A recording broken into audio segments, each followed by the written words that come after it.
Political chaos has ensued in the state of West Bengal after a Raj Bhavan employee accused the West Bengal governor, C.V. Ananda Bose, of molestation.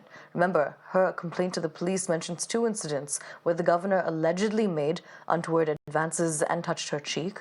While members of the BJP and the TMC have made their own remarks, West Bengal Chief Minister Mamata Banerjee has now pointed a finger at the Prime Minister over the matter. She said that despite the Prime Minister's recent visit to Raj Bhavan, where he even stayed the night, no statement was made about the incident, and she raised questions over the BJP being the ones to talk about the dignity of our mothers and sisters.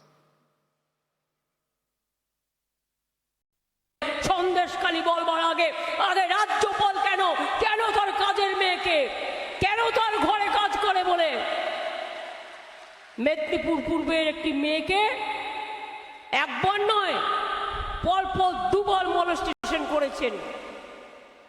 আমি তো তার কান্না দেখলাম, আমার কাছে video এসছে, আমি পুরো মন দিয়ে দেখেছি।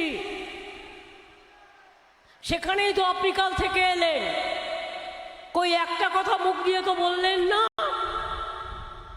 আপনার লোকজনেরও তো তখন ছিল, যখন মেয়েটা কেঁদে বেরোচ্ছিল, বলেছে আর আমি রাজভবনে চাকরি করতে যাব না, ভয় পাচ্ছে কখন যখন তখন ডেকে খারাপ ব্যবহার করবে, অসম্মান করবে।